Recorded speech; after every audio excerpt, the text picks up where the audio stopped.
여러분 안녕하세요. 최신 세계 경제 뉴스를 발췌 소개하고 제 의견을 곁들이는 세계 경제는 지금 Current Issues of Global Economy 편집자 정견만입니다. 네, 3월 19일자 세계 경제는 지금 시작하겠습니다. 오늘 토픽 한 건, 단신 4건, 그리고 오늘은 청록파 사민의 시, 박모걸의 나그네, 박두진의 해, 조주연의 승무를 감상하시겠습니다. 오늘의 토픽은 뱅크런으로 경영위기를 맡고 있는 크레디트 스위스 은행이 스위스 중앙은행과 은행감독원의 중재로 스위스 내 라이벌 은행인 UBS로 매각될 것으로 가닥이 잡히고 있다는 소식입니다. 오늘은 단신 4건을 올렸습니다. 첫 번째 단신은 미국 은행들이 지난주에 실리콘밸리 은행 사태 이후 긴급 유동성을 확보하기 위해서 연준으로부터 1648억 달러를 차입하였다는 소식입니다. 두 번째 단신은 유럽 중앙은행이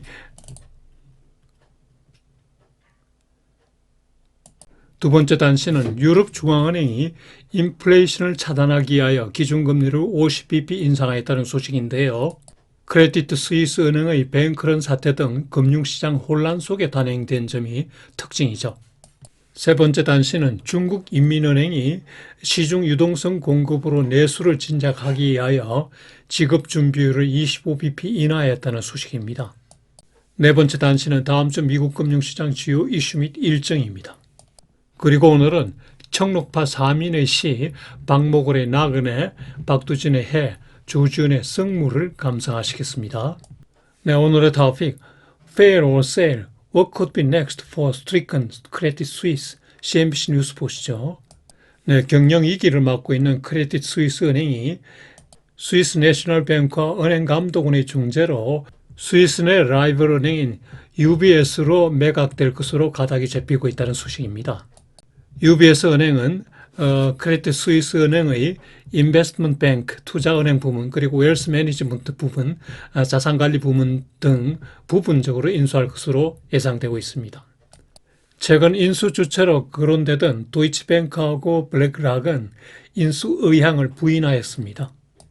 여기에 대해서 양 은행은 일단 합병 반대 의사를 밝혔으나 스위스 중앙은행은 물론 세계 금융 당국이 매각을 종용하고 있고 별다른 대안이 없으며 합병에 응하지 않을 경우 더 큰 경영위기가 다가올 수 있기 때문에 이에 따를 것으로 예상된다는 얘기입니다. 크레디트 스위스 은행의 대주주인 에토스그룹의 CEO는 스위스 국내 부문의 분사를 희망하고 있다고 하는군요.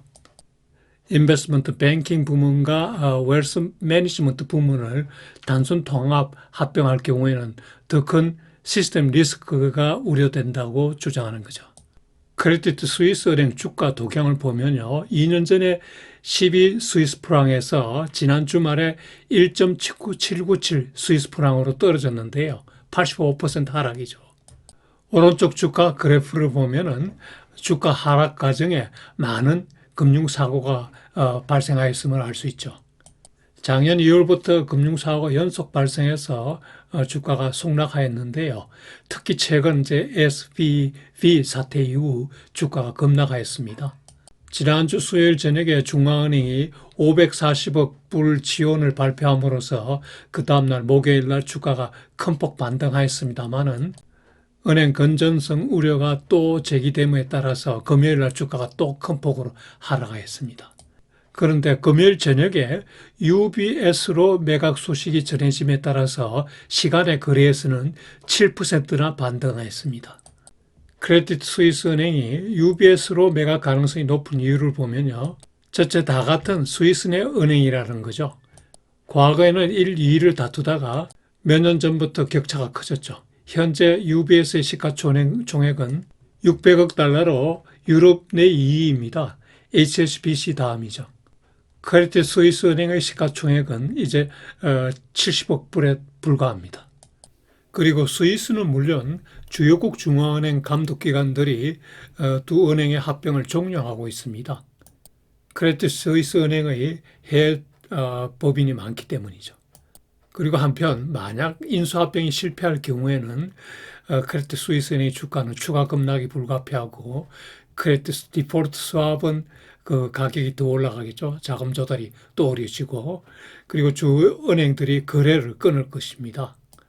고객들의 자금 인출이 또 대체하게 될 거고, 그리고 세계 금융 당국자들이 규제 강화를 초래하게 될 것입니다. 이런 점들을 감안했을 때 스위스 중앙은행과 감독 당국의 권유대로 월요일 장 시작 전에 합병 발표가 이루어질 것으로 보네요. 그리고 합병 과정에 질서 있는 해결이 필요하다고 하네요.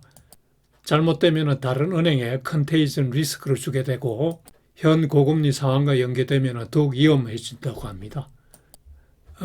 합병이 되더라도 주주는 큰 폭의 손실이 불가피한 것으로 예상되고요.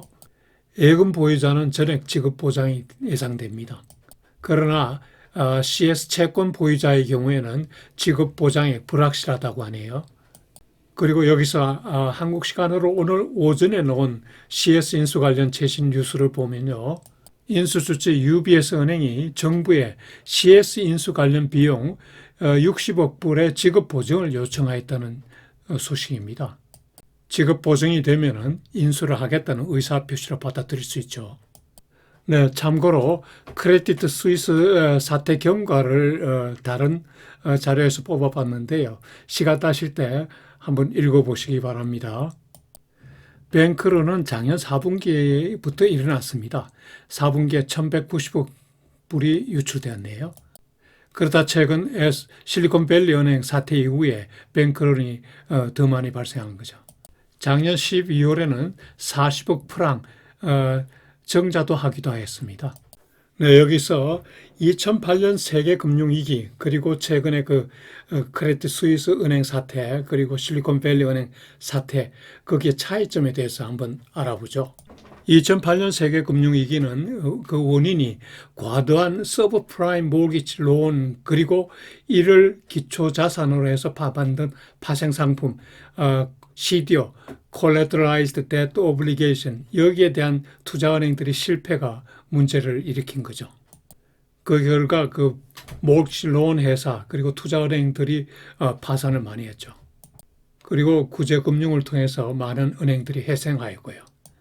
그 당시에 뱅크런 사태는 별로 없었습니다. 그 후에 은행 규제 강화 조치가 많이 있었죠.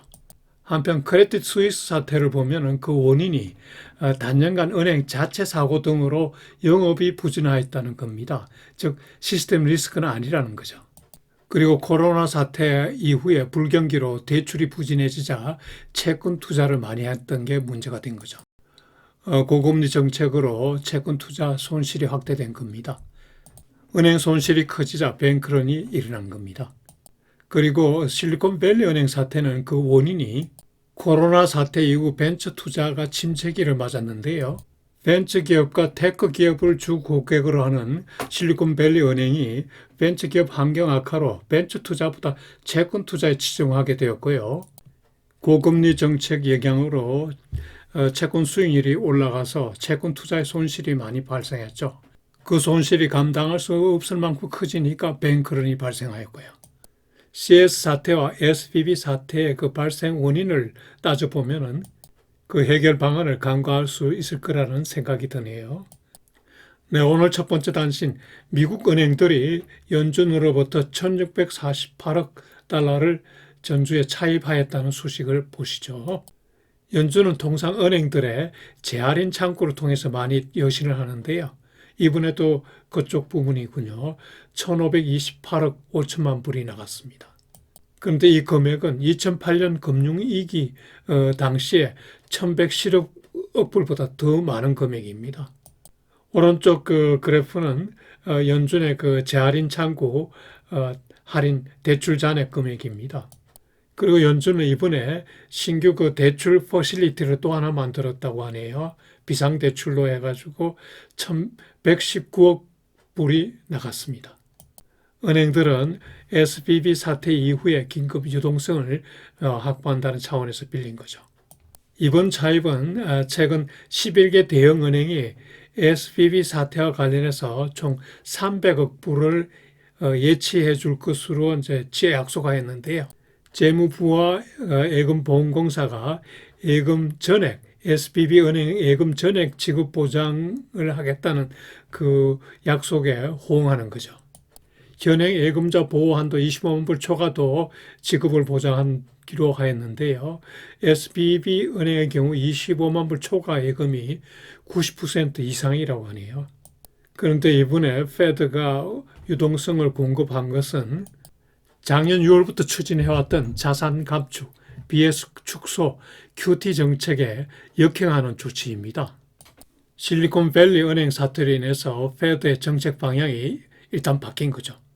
네, 두 번째 단신은 유럽중앙은행이 인플레이션 차단을 위해서 기준금리를 50bp 인상하였다는 소식입니다. 기준금리가 2.5%에서 3%로 올랐습니다.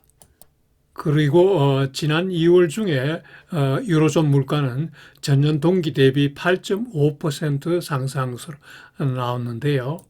이는 22의 그 물가 목표 2%를 4배 이상 상회하는 것입니다. 그리고 이번 금리 인상 조치는 크레딧 스위스 은행의 그 뱅크런 사태 등 그 시장 혼란 속에서 인상이 단행됐다는 점에서 특징이 있죠. 그 전날 그 크레딧 스위스 은행 주가는 30% 급락하였고요. 유럽 전 은행 평균 주가가 7%나 하락하였습니다. 그만큼 그 ECB 입장에서는 물가 잡기가 급선무라는 거죠. 그리고 르가드 총재는 지금은 2008년 금융위기 때와 다르다는 점을 강조하였는데요. 2008년 이후 금융개혁으로 은행 자기자본 비율이 많이 오르는 등 은행 체질이 강화되었다는 점을 강조하였고요. 그리고 또 한편 필요시에는 유동성을 충분히 공급하겠다고 이렇게 약속까지 하였습니다. 네, 세 번째 단신은 중국인민은행이 충분한 유동성 공급 그리고 조달 비용 감소로 내수 진작을 위해서 지급 준비를 25bp 인하했다는 소식입니다. 작년 12월 달에 25bp 인하 후의 첫 인하고요. 3월 27일부터 시행 적용됩니다. 인하 후의 평균 지준율은 7.6%입니다. 그리고 중국 경제는 작년에 3% 성장에 그쳤죠. 올해 경제 성장 목표는 5% 내로 지난번에 정하였는데요. 최근에 그 소비가 소폭 증가하는 기미를 보이고 있기 때문에 다른 부문에서도 탄력적 내수가 진작되도록 지급 준비를 인하했다고 보면 되는 겁니다. 한국 경제에도 조금 훈풍이 불어오겠죠. 네 번째 단신, 다음 주 미국 금융시장 주요 이슈 및 다이어리 보시겠습니다. 네, 지난주에는 실리콘밸리 은행 사태 등으로 금융주가 큰 폭 하락했습니다. 그러나 CPI 상승 둔화 그리고 여기 반발 매수에 힘입어서 기술주는 상당폭 반등하였습니다. 금요일은 조금 빠졌지만요. 한편 채권 수익률은 그 SBB 사태 그리고 CPI 상승 둔화 등으로 국채 수익률이 지난달 중 빠르게 하락하였습니다. 특히 2년보의 경우에는 한 달 사이에 81.2bp나 하락하였습니다. 다음 주에는 별다른 경제 지표가 없는 가운데 연준 FOMC가 관심을 집중시키죠. 21일 기준금리 25bp 인상이 예상되고 있고요. 이날 발표되는 경제 전망, 프로젝션, 그리고 금리 전망, 다트 플라트가 주목 대상이죠. 은행 경영 위험, 추가 낙지는 없는지, 그리고 금리 인상 둔화 가능성이 비춰질지를 잘 살펴봐야겠죠. 네, 요일별 일정은 표를 참고하시기 바랍니다. 여러분 다음 주도 즐겁고 보람차게 지내시기 바라며 천보한 청록파 사민의 시, 박목월의 나그네, 박두진의 해, 주지은의 승무를 감상해 보시기 바랍니다.